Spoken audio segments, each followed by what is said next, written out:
Hello friends, मैं सुमित वर्मा और स्वागत है आपका स्टडी फॉर गोल में। तो जैसे कि मेरी 20 दिन की सीरीज चल रही है और आज हम अपने एनसीईआरटी का 8.1 और 8.2 के जितने भी मेन क्वेश्चंस हैं उसको एक ही वीडियो में फिनिश करने वाले हैं। तो चलिए ज़्यादा बातें ना करते हुए देखते हैं अपने क्वेश्चंस को। देखिए पहला क्वेश्चन क्या है, tan p minus cot r का मान निकालना है और आपको एक ट्रायंगल दिया है। देखिए मैं पहले इस ट्रायंगल को यहाँ बना लेता हूँ। ये p है, ये q है और ये r है और ये 90 डिग्री, ये 12। देखिए अगर ये 12 सेंटीमीटर है, ये 13 सेंटीमीटर है, ठीक है, तो आपको निकालना है tan p। तो सबसे पहले आपको QR की ज़रूरत पड़ेगी। तो QR कैसे निकालेंगे? पाइथागोरस थ्योरम का यूज़ करके। क्या होता है? लंब स्क्वायर जमा आधार स्क्वायर बराबर कर्ण स्क्वायर, ठीक है। तो लंब कितना हो गया हमारा? परपेंडिकुलर हो गया 12, बेस हमें पता नहीं है तो बेस हो जाएगा QR का स्क्वायर बराबर हाइपोटेन्यूस 13 का स्क्वायर। तो इसको करेंगे QR का स्क्वायर, ये 169 हो जाएगा, ये 12 का स्क्वायर इधर आके माइनस हो जाएगा 144। तो ये कितना निकलेगा? ये आपका निकलेगा आपका 25। तो QR स्क्वायर अगर वैल्यू 25 है तो QR की वैल्यू कितनी हो जाएगी? 5। कितनी हो जाएगी? 5 सेंटीमीटर। देखिए पाइथागोरस थ्योरम है, इसको आप इजीली लगा सकते हैं। अब हमारा main question tan p minus cot r का मान बताना है। tan p मतलब ये जो यहाँ से देखना है, tan का मान मैंने क्या बताया था? लाल बटे कक्का से। तो tan कहाँ होता है आपका? यहाँ पर लंब बटे आधार, लंब बटे आधार। अगर नहीं देखा है तो आप प्रीवियस वीडियो देख लीजिएगा। तो यहाँ से अगर मैं लंब बोलूँ तो यहाँ से मेरा परपेंडिकुलर क्या होगा? सामने। तो tan p का मान क्या हो जाएगा मेरा? tan p का मान हो जाएगा QR बटे PQ, जिसको आप बोलोगे 5/12, ठीक है। अच्छा, कोट r का मान क्या हो जाएगा? तो कोट r का मान हो जाएगा आधार बटे लंब। r से देखना है तो आधार कितना हो जाएगा? QR और लंब कितना हो जाएगा? PQ सॉरी, आधार QR और लंब PQ। तो आप कहोगे आधार हो गया QR और लंब हो गया PQ। तो इसका मतलब ये भी कितना हो गया? 5 सेंटीमीटर अपॉन में 12 सेंटीमीटर, ठीक है। ओके, अब हमें क्या पूछा है? इसका डिफरेंस पूछा है। अरे डिफरेंस तो दोनों में सेम है, दोनों में सेम है। ये भी 5, अगर मैं यहाँ पे लिख देता हूँ कि मुझसे पूछा है tan p minus cot r का मान, tan p minus cot r का मान, तो यहाँ पर कितना हो जाएगा? 5/12 माइनस 5/12। तो आपका सेम में से सेम को घटाते तो कितना आता है? 0। किसी भी सेम संख्या में से सेम संख्या को घटाओगे तो कितना आएगा? 0। तो इसका आंसर कितना हो जाएगा? 0। बट देखिए MCQ आ रहे हैं, तो MCQ के नज़रिए से या उस तरीके से देखें तो हम इस सवाल को किस तरीके से करेंगे? हम क्या इसको 1 सेकंड में कर सकते थे? क्या हम इसको 1 सेकंड में कर सकते थे? तो यस, हाँ हम इसको 1 सेकंड में कर सकते थे।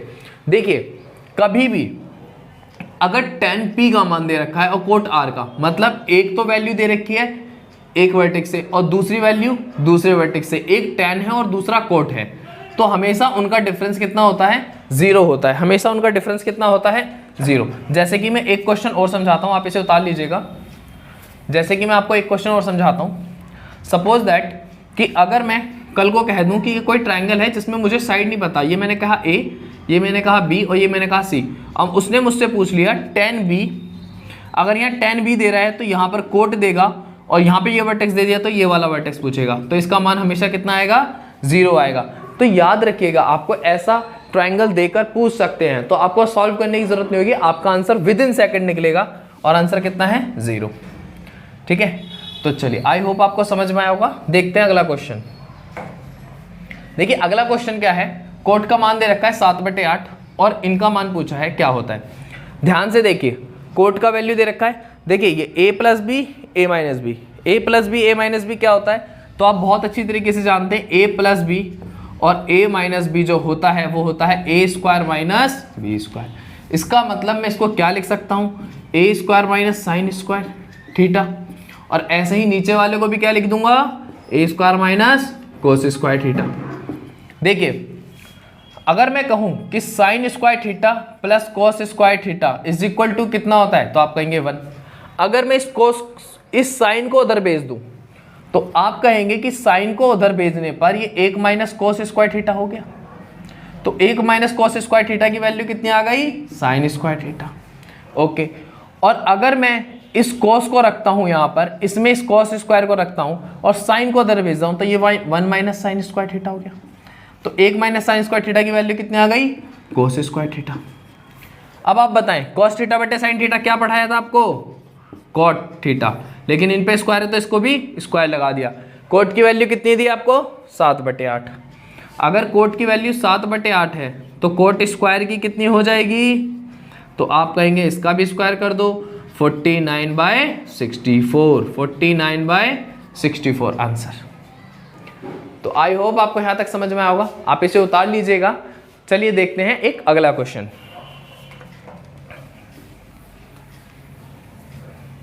साथ साथ नोट्स जरूर बनाते चलें जिससे कि आपको एग्जाम में बहुत ज़्यादा बेनिफिट मिलेगा। अगला क्वेश्चन देखते हैं। इसमें दिया है 3 कॉट बराबर 4, 4 दे रखा है, 3 कॉट इज इक्वल टू 4, तो इसको मैं 4/3 लिख सकता हूँ। यहाँ थीटा लगा लेते हैं, ठीक है, ओके, 4/3 लिख सकता हूँ। आप कहेंगे बिल्कुल। अच्छा, यहाँ पर ये देखना कि 1 minus tan square A upon में 1 plus tan square A is equal to cos square A minus sine square A होगा या नहीं होगा। तो चलिए देख लेते हैं। देखिए इसका मान अगर मैं कहूँ तो कोट का मान क्या होता है, कोट का मान होता है आपका आधार बटे लंब। क्या होता है, आधार बटे लंब। इसको रखते हैं ज़रा, 1 माइनस टेन क्या होता है, टेन होता है लंब बटे आधार। कितना होता है, लंब बटे आधार का स्क्वायर, ठीक है, अपॉन में ये हो जाएगा 1 प्लस लंब बटे आधार का स्क्वायर, ठीक है।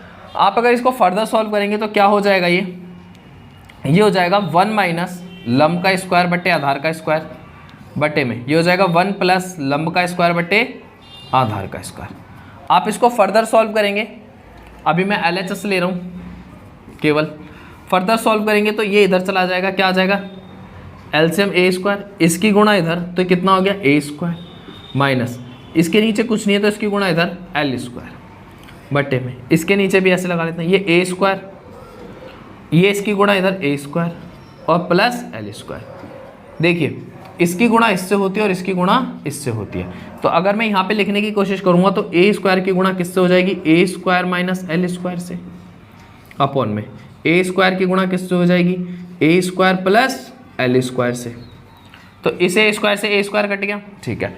अब बताइए आपका आधार कितना था, तो आप कहेंगे आधार था 4, मतलब 4 का स्क्वायर माइनस लंब कितना था 3 का स्क्वायर बटे 4 का स्क्वायर प्लस 3 का स्क्वायर, तो 4 चौक 16 माइनस 3 तिया 9 और 4 चौक 16 प्लस 3 तिया 9, कितना आ गया 7/25, कितना आ गया 7/25, मतलब मेरी LHS की वैल्यू कितनी आई है 7/25।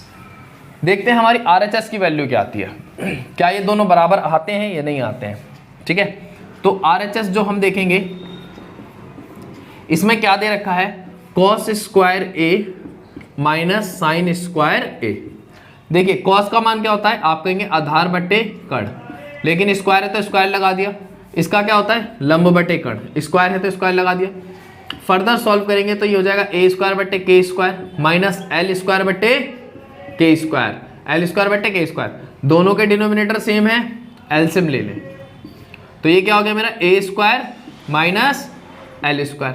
अब देखिए आपको पता है ए कितना है 4 माइनस एल कितना है 3, लंब और कर्ण, देखिए कर्ण निकालना पड़ेगा, तो कल कर्ण कैसे निकालते हैं, वही है हमारा एल स्क्वायर प्लस ए स्क्वायर बराबर के स्क्वायर। तो आप इससे निकालेंगे 3 का स्क्वायर जमा 4 का स्क्वायर बराबर के स्क्वायर, 3 तिया 9 4 चौक 16 बराबर के स्क्वायर, कितना आ गया 25 बराबर के स्क्वायर। तो के का मान कितना आ जाएगा 5, क्योंकि हम यहाँ पे रूट कर देंगे तो के का मान कितना निकल जाएगा 5। तो बताइए यहाँ पर के का मान कितना है 5 का स्क्वायर, तो 4 चौक 16 3 तिया 9 और 5 पंजे 25, कितना आ गया 7/25। तो मैं ये कह सकता हूँ कि LHS किसके बराबर है, RHS के बराबर है। तो ये जो रिजल्ट है वो कैसा होगा, बिल्कुल सही है, क्योंकि LHS किसके बराबर हो गया आपका, RHS के बराबर आ गया। तो इसको उतार लीजिएगा। आई होप आपको ये क्वेश्चन समझ में आया हो। अगर ये क्वेश्चन समझ में आया तो चलिए कुछ क्वेश्चंस को और डिस्कस करें। चलिए देखते हैं अपना अगला क्वेश्चन। देखिए क्वेश्चन है, एक ट्राइंगल है पी क्यू आर जो कि राइट एंगल ट्राइंगल है, किस पर है? क्यू पर। मतलब कोई ट्राइंगल पी क्यू आर है, वो क्यू पर राइट एंगल है। ओके, क्यू पर राइट एंगल है। अगर मैं यहाँ पी ले लूँ तो यहाँ मैं आर ले सकता हूँ फिर, ठीक है। अब इसने क्या कहा है? इसने कहा है यदि पी क्यू 25 है और इन दोनों का जोड़ कितना है? पी आर और क्यू आर, इन दोनों का सम दे रखा है 25 और पी क्यू दे रखे 5, तो ये 5 सेंटीमीटर है। मतलब कि आपका क्यू आर जमा पी आर, इसका जोड़ कितना दे रखा है? 25 सेंटीमीटर, 25 सेंटीमीटर में, ठीक है। ओके, तो उसने कहा है 10 sine P cos P 10 P का मान निकाल। देखिए सबसे पहले बेसिक से देखते हैं कि बेसिक से कैसे करते हैं, फिर मैं बताऊंगा आपको एमसीक्यू में क्या अप्रोच लगानी है। तो सबसे पहले अगर इसे करेंगे तो हमारा क्या होता है? हमारा तो वही है पाइथागोरस प्रमेय। तो पाइथागोरस प्रमेय में क्यू आर क्या हो जाएगा? लंब स्क्वायर जमा आधार क्या हो जाएगा? पी क्यू का स्क्वायर, साथ साथ में बोलते रहें। और ये क्या हो जाएगा? पी आर का स्क्वायर। बोले हाँ, ठीक है। अगर सपोज करो मैं अगर क्यू आर को x मान लूँ तो मेरा पी आर क्या हो जाएगा? तो आप कहोगे कि 25 है, तो पी आर जो हो जाएगा वो हो जाएगा 25 माइनस एक्स, यही तो हो जाएगा, ठीक है। तो अगर मैं क्यू आर को x मानूँ तो ये x का स्क्वायर, पी क्यू 5 है तो ये 5 का स्क्वायर, जमा पी आर कितना हो गया? पी आर हो गया मेरा 25 माइनस एक्स का होल स्क्वायर, क्योंकि पी आर की वैल्यू है, ठीक है। ओके, ये एक्स स्क्वायर 5 पंजे 25 बराबर, इसको खोलेंगे तो a माइनस बी का होल स्क्वायर क्या होता है? a माइनस बी का होल स्क्वायर, तो आप कहेंगे a square plus B square minus 2ab, यही होता है, ठीक है। तो 25 का स्क्वायर कितना हो गया? 625 प्लस एक्स स्क्वायर, फिर कितना हो जाएगा? माइनस का 2 इंटू में 25 और इंटू में x, ठीक है। ओके, देखिए ये भी प्लस का, ये भी प्लस का, इधर आएगा तो माइनस हो जाएगा। इसीलिए अगर बराबर में हो और चिन्ह सेम हो, अगर इनके साइंस सेम है और बराबर में है तो हम डायरेक्ट ही काट सकते हैं, क्योंकि इधर आके वैसे भी वो माइनस ही होता, ठीक है। ओके, अगर मैं 625 को इधर लेकर आऊँगा, 625 को मैं इधर लेकर आया तो ये प्लस का इधर आके कैसे हो गया? माइनस का, बराबर ये 25 दूनी कितना हो गया? 50x, लेकिन कैसे? माइनस के, तो ये माइनस का कितना बचा? 600 बराबर माइनस का 50x, माइनस से माइनस कटा, 0 से 0 कटी, 5 से काटोगे कितना कटेगा? 5 कम 5, 5 दूनी 10, मतलब 12। x की वैल्यू कितनी आ गई? 12। x हमने किसको माना था? क्यू आर को, इसका मतलब क्यू आर की वैल्यू कितनी आ गई? तो आप कहेंगे 12। तो पी आर की वैल्यू कितनी आ जाएगी? तो 25 माइनस 12 बराबर 13 सेंटीमीटर। तो आपका ये 12 और ये 13। अब बताएं किसका पूछा है? तो आपसे पूछा है साइन पी का। तो पी लंब बटे कर्ण परपेंडिकुलर अपॉन हाइपोटेनियस, तो पी कहाँ से देखेंगे? यहाँ से देखेंगे। अगर यहाँ खड़े हैं तो आधार ये, तो लंब कितना हो गया? 12, कर्ण कितना है? 13, डायरेक्ट आपका आंसर, ठीक है। ऐसी कॉस पी का मान निकालेंगे। कॉस पी क्या हो जाएगा? आधार 5 और कर्ण 13। तो अगर मैं कॉस पी के मान की बात करूं तो ये हो जाएगा मेरा आधार बटे कर्ण, मतलब कि यहाँ से आधार कितना है? 5 और हाइपोटेनियस कितना है? कर्ण कितना है? 13। तो ये आपका आंसर हो जाएगा। अब tan पी का भी पूछा है, तो tan पी का पूछा है तो आप निकालें और कमेंट करके बताएंगे कि tan पी का मान क्या होने वाला है। प्लस अगर आप ये यहाँ पर देखें, ये तो बेसिक तरीका है। अगर एग्जाम में देखें तो एग्जाम में अगर एमसीक्यू आ रहे हैं तो उसमें हम किस तरीके से इसको टैकल करेंगे। आई होप आपने ये समझ लिया हो। आप इसको उतार लेना, कॉपी कर लेना। देखिए जो एमसीक्यू होगा वो एमसीक्यू जो होंगे उसमें ऑप्शन ज़रूर आएंगे, ऑप्शन ज़रूर आएंगे। सपोज करो साइन पी का जो ऑप्शन आया था वो ऑप्शन दे रखे हैं आपको 4, एक 12/13, एक 5/13, एक 13/12 और एक 12/5, जस्ट लाइक दैट, ऐसे कुछ दिया हुआ है। तो ये ऑप्शन ए हो गया, ये बी हो गया और ये सी हो गया और ये डी हो गया। देखिए अगर ऐसे ऑप्शंस दिए हैं, इस तरीके से कभी भी ऑप्शंस दे देगा इस क्वेश्चन में, तो ये गारंटी है आप 2 सेकंड के अंदर अंदर उसका आंसर टिक कर देंगे और इसका आंसर और कुछ नहीं होगा, ये होगा। आप कहेंगे आपने तो सॉल्व किया था इसलिए पता है, नहीं। देखो इन डाटा को देखते हैं, तो डाटा क्या है? एक तो पी आर है प्लस क्यू आर है, इनका जोड़ कितना दिया है 25, ठीक है, और पी क्यू का जोड़ पी क्यू कितना दिया है 5। आप खुद देखें ज़रा, अगर आप इसको बना रहे हो, सपोज दैट आपको अब ये नहीं पता, आपने ट्रायंगल बनाया, तो अगर ये 5 है तो ये लंब है, ये परपेंडिकुलर है, और ये क्या है, कर्ण है, ये हाइपोटेनियस है। तो एक बात बताएं, सबसे बड़ी भुजा कौन सी होती है, कर्ण होती है, ठीक है। तो अगर मैं यहाँ पर लंब बटे कर्ण होगा, ये साइन पी का मान क्या होता है, लंब बटे कर्ण, तो इसमें एक तो ये यूज होगा, ये यूज होगा, तो मेरे को इन दोनों वैल्यू को जोड़कर देख लेना है, क्या वो उनका सम 25 आ रहा है, क्या उनका सम 25 आ रहा है। अगर उनका सम 25 आ रहा है तो यस यही वैल्यू होगी, बट ऐसा तो इसमें भी हो रहा है, ऐसा 25 तो इसमें भी आ रहा है, तो ये सी ही क्यों नहीं हुआ, ए क्यों हुआ। तो देखें जरा, लंब है तो लंब जो होगा वो छोटा होगा, किससे, कर्ण से, लेकिन इस वाली कंडीशन में क्या हो रहा है, जो ये लंब है, क्योंकि पहला ऊपर लंब रहता है और नीचे कर्ण रहता है, ठीक है, तो इसमें तो वैल्यू ऐसे हो गई, ठीक है, और इसमें लंब क्या हो गया, बड़ा हो गया। क्या कभी भी ऐसा पॉसिबल है, नहीं पॉसिबल है। तो इसका मतलब आपको लंब और कर्ण देखना था, तो लंब और कर्ण देखकर आप इसकी वैल्यूज को ऐसे ही निकाल सकते थे समझ के। जैसे कि मैं एक दूसरा समझाने की कोशिश करता हूं, कॉस पी। कॉस पी में क्या क्या मान हो सकते थे, देखो आपको निकालने की जरूरत तो नहीं है, 13 12 13 12, आपको पी आर का जोड़ दे रखा और ऑप्शन में मिल जाएगा कहीं पर 13 या 12, तो आप ना इसमें कहीं भी 13 रख के देख लें। अगर आपने पी आर को 13 रख के देखा तो क्यू आर 12 निकलनी चाहिए। और आपको ध्यान क्या रखना है, ध्यान ये रखना है कि जो पी आर की वैल्यू है बड़ी आनी चाहिए, किससे, क्यू आर से, क्योंकि क्यू आर लंब है, लंब जो होगा वो छोटा होगा कर्ण से, बस खाली इसका ध्यान रखना है। और ये चीज़ उठानी भी कहाँ से, ऑप्शन से। तो बताओ पी में आधार तो मुझे पता है 5, और ऑप्शन में 2 ही चीज़ रिपीट हुई है, एक 12 और एक 13, एक 12 और 13। अगर 12 और 13 रिपीट हुई है तो आप मुझे बताओ क्या इन दोनों का सम 25 आ रहा है, तो आप कहोगे हाँ आ रहा है, तो इसमें से एक 12 होगा एक 13 होगा। अब बताओ क्या पी आर को मैं 12 कर सकता हूँ, मैं पी आर को 12 नहीं कर सकता, क्यों नहीं कर सकता, क्योंकि पी आर 12 कर दी तो उसका मतलब कर्ण छोटा हो जाएगा, हाइपोटेनियस छोटा हो जाएगा, जो कि ऐसा पॉसिबल है नहीं। तो इसका मतलब इसमें पी आर ही 13 होगा और ये 12 होगा, तो इसके बट्टे में हाइपोटेनियस आता, और हाइपोटेनियस कितनी हो गई हमारी 13, तो इसका आंसर डायरेक्ट कितना बन जाता 5/13। तो ऑप्शंस में जहाँ पे ये सब चीज़ें हमें सोचनी पड़ेगी कि हम बिना उसको सॉल्व किए ऑप्शंस की हेल्प से किस तरीके से देख सकते हैं और विद इन सेकंड उसका आंसर लगा सकते हैं। तो आई होप आपको यहाँ तक समझ में आया होगा। अगर समझ में आए तो एक क्वेश्चन और देख, तो चलिए शुरू करते हैं अपना अगला क्वेश्चन।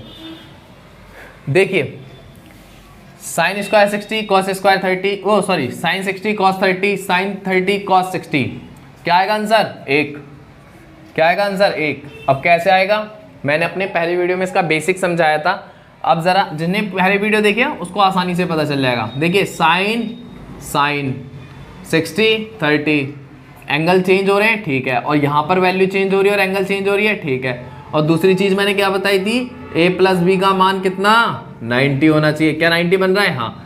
तो आप ऐसे क्वेश्चन को एमसीक्यू में कैसे करेंगे, विद इन सेकेंड, बिना कुछ सोचे समझे डायरेक्टली आपका कितना जाएगा 1 आ जाएगा। आपको बाद में सोचना ही क्यों है जब आपने इसकी प्रैक्टिस कर रखी है, ठीक है। तो और इसका मैंने बेसिक कराया हुआ है, जिसको बेसिक देखना है मैं डिस्क्रिप्शन में लिंक डाल दूंगा, आप उस वीडियो को देख लीजिएगा। देखिए सेकंड क्वेश्चन क्या है हमारा, देखिए सेकंड क्वेश्चन क्या है हमारा, सेकंड क्वेश्चन है 5 cos square 60 4 sec square 30 minus 10 square 45। तो देखते हैं जरा एक बार। देखिए सबसे पहली बात तो sine square plus cos square दोनों का थीटा सेम है, तो इसका मान कितना हो जाएगा 1 हो जाएगा, इसका मान कितना हो जाएगा 1 हो जाएगा, इस पूरे का मान कितना हो जाएगा 1 हो जाएगा एक लाइन में। अगला देखो 5 है कॉस स्क्वायर 60, कॉस स्क्वायर 60 का मान कितना होता है, तो आप कहेंगे 1/2, स्क्वायर है तो स्क्वायर लगा दिया, 4 है 4, कर्ण ये sec स्क्वायर 30, sec स्क्वायर 30 किसका उल्टा होता है, तो आप कहेंगे कॉस का उल्टा, तो इसका मान हो जाएगा 2/√3, इसका होल स्क्वायर माइनस 10 45 1 का स्क्वायर, और नीचे कितना है 1, तो 1 आपको लिखने की जरूरत नहीं है, ठीक है, क्योंकि इन दोनों का मान कितना है 1। चलिए तो इसको आगे सॉल्व करेंगे तो ये हो जाएगा इंटू में 1/4 प्लस 4, 2 2 ज़ा 4, ये 3 माइनस 1, फर्दर सॉल्व करेंगे 5/4 16/3 हो गया ये, माइनस 1/1, एलसीएम लेंगे कितना आएगा 12, 4 तिया 12 5 तिया 15, 3 चौक 12, 4 के ऊपर करेंगे तो 4 चौक 3 चौक 12, तो 16 में 16 48 16 चौके 64 माइनस 12 का 12। ठीक है, इसमें से पहले इसको जोड़ लो या फिर 12 घटा लो, तो 12 घटाएंगे कितना आएगा 52, 52 5 कितने हो गए 57, 10 67, 67 बट्टे 12। यही इस प्रश्न का क्या है उत्तर, यही इस प्रश्न का क्या है उत्तर है। देखिए हमें जो सॉल्व करना था हमने वो किया। अगर हमारी बेसिक अंडरस्टैंडिंग है तो हम यहाँ पे इनकी वैल्यू नहीं रखने वाले। क्यों? क्योंकि साइन स्क्वायर थीटा और cos square theta is equal to कितना होता है 1 होता है, ये हमें पता होना चाहिए। तो आई होप आपको ये समझ में आया होगा, आप इसे उतार लीजिएगा। हम देखते हैं अपना अगला क्वेश्चन।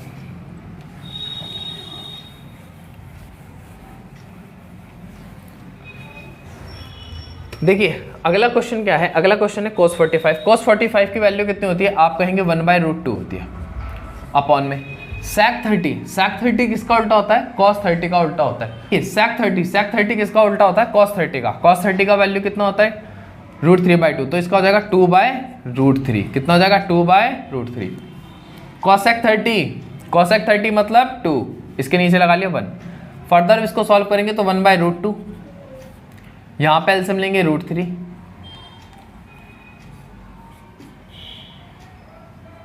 इसकी इधर मल्टीप्लाई करेंगे 2, इसकी इधर करेंगे तो कितना हो जाएगा 2√3। इसकी गुणा इससे होती है इसके इससे, तो ऊपर चला गया √3 अपॉन में हो गया √2 इंटू में 2 + 2√3। ठीक है, इसको फर्दर सॉल्व करेंगे तो कितना आ जाएगा √3 अपॉन में इसकी इससे मल्टीप्लाई हो जाएगी तो कितना आ जाएगा 2√2। इसकी से देखिए रूट वाले की रूट से गुणा होती है, नॉर्मल संख्या से नहीं। तो इसकी इससे करेंगे तो कितना हो जाएगा 2√3 दूनी 6, तो 2√6।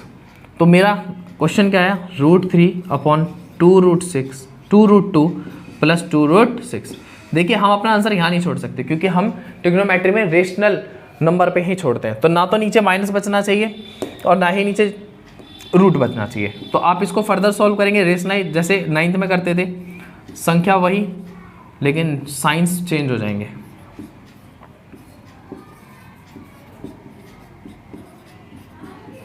देखिए अगर मैं इसकी गुणा इससे करूंगा तो आप कहेंगे ये हो जाएगा 2√6 प्लस माइनस माइनस इसके इससे करूंगा तो कितना हो जाएगा 2, और रूट की गुणा होते हैं तो 6 × 6 = 18 या 6 × 3 = 18।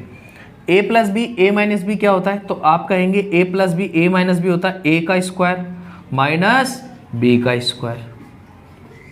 सबसे फेवरेट फॉर्मूला होता है बच्चों का क्या, कि a + b और a - b क्या होता है a² - b²। तो इसको फर्दर सॉल्व करेंगे तो इसमें आ रहा है मेरा 2 कॉमन आ रहा है, √6 लिख दिया मैंने माइनस का √18। इसको खोलेंगे तो 2√2 का मान कितना आएगा, देखिए 2√2 इसकी गुणा 2√2 में करेंगे तो कितना हो जाएगा 2 दूनी 4 और √2 कितनी 2, तो 4 दूनी कितना हो गया 8। बट एग्जाम में कैसे करेंगे, नहीं एग्जाम में ऐसे नहीं करना, आप इसका स्क्वायर करो पहले, 2 दूनी 4 4 दूनी 8 माइनस ऐसे इसको करेंगे 2 दूनी 4 4 6 24। अगर मैं इसको फर्दर सॉल्व करूंगा तो ये हो जाएगा 2 कॉमन √6 माइनस का √18 अपॉन ये कितना हो जाएगा माइनस का 16। तो 2 से काटो 2 8 16, नीचे माइनस बच गया तो क्या है हम यहाँ पर हम आंसर छोड़ सकते हैं, नहीं। तो देखते हैं इसको आगे कैसे करते हैं।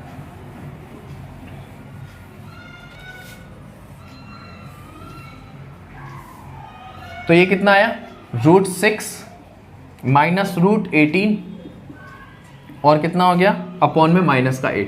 तो माइनस के 1 से गुणा कर दो ऊपर भी और नीचे भी, तो ये प्लस माइनस माइनस का √6 हो गया और माइनस माइनस प्लस का √18 हो गया, और ये कितना हो गया 8। प्लस वाले को पहले लिख दो √18, माइनस वाला बाद में, और √18 को खोल सकते हैं कैसे, 3√2 माइनस √6 अपॉन 8। कैसे खोला मैंने, 18 के फैक्टर कीजिए, 3 6 18, 3 दूनी 6 2 1 2, जिसका पेयर बन गया वो बाहर, जिसका पेयर नहीं बना वो अंदर। तो आपका आंसर कितना हो जाएगा 3√2 माइनस √6 अपॉन में 8। तो आई होप आपको ये समझ में आया होगा। तो आपको ये समझ में आया है, तो चलिए देखते हैं अपना अगला क्वेश्चन। तो देखते हैं अपना अगला क्वेश्चन। देखिए tan a + b की वैल्यू कितनी दे रखी है √3 और tan a - b की वैल्यू कितनी दे रखी है 1/√3। अगर मैं कहूँ ए और बी का मान जो है वो 90 से कम 0 से बड़ा है, तो ए का मान कितना आएगा, तो मैं कहूँगा ए का मान 45 आएगा और बी का मान कितना आएगा 15 डिग्री। देख के नहीं बता रहा हूँ बल्कि सॉल्व करके बता रहा हूँ, और आपको भी थोड़ा इतना ही समय लगने वाला है, इससे ज़्यादा समय नहीं लगेगा। तो पहले इसके बेसिक को समझें कि मैंने इतनी जल्दी कैसे किया। देखिए tan a plus B, tan a plus B आपको ही पता होना चाहिए, √3 है तो ये tan 60 पे होगा। कहाँ पर होगा, tan 60 पे। इसका मतलब a प्लस बी का मान डायरेक्ट कितना आ गया, 60 आ गया।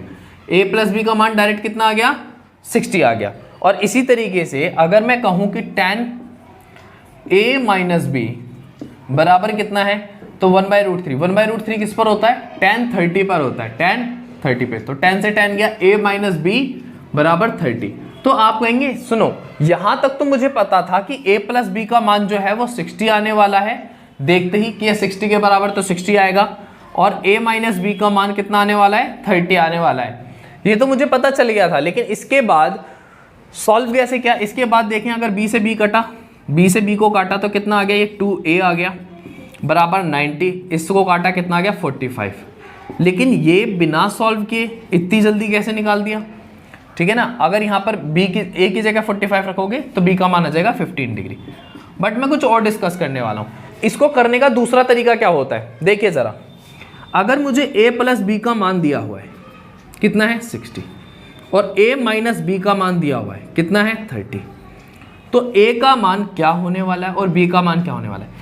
b का मान होने वाला है इनके डिफरेंस का हाफ। इनका अंतर कितना है 30, 30 का आधा 15, और आधा इसे मिला है तो आधा इसे भी देंगे, ठीक है। और इन दोनों का अंतर कितना है 30, वो इसमें जोड़ दो। अंतर जो बड़ा है उसमें जोड़ेगा, और बड़ा कैसे पता चलेगा बड़ा है, जो इधर वैल्यू होगी वो बड़ी है तभी तो घट के प्लस का आ रहा है। तो यहाँ पर क्या करेंगे, डिफरेंस यहाँ लिख दिया और इनके डिफरेंस का हाफ इसे दिया और हाफ इसे दिया, तो ये कितना हो गया 45 और ये कितना हो गया 15। देखिए मैंने यहाँ पर कैसे किया था, मैंने यहाँ पर देखा 60 है 30 है, तो मैंने डिफरेंस का आधा देखा 15, मैंने कहा b का मान 15 आने वाला है। अगर b का मान 15 है और दोनों का सम कितना था 60 था, अगर दोनों का सम 16 है और मैंने 15 निकाल लिया b का मान, तो a का मान डायरेक्टली बता सकता था कितना आएगा 45 आएगा। तो था ना एक अमेजिंग तरीका। तो इसी तरीके से ऐसे ही अमेजिंग तरीकों को जाने और हमारे साथ बने रहें। आई होप आपको ये वीडियो पसंद आ रही होंगी। अगर वीडियो पसंद आ रही है, क्वेश्चन समझ में आ रहे हैं, तो प्लीज़ हमारे चैनल को लाइक करें, शेयर करें एंड सब्सक्राइब करना ना भूलें। Thank you.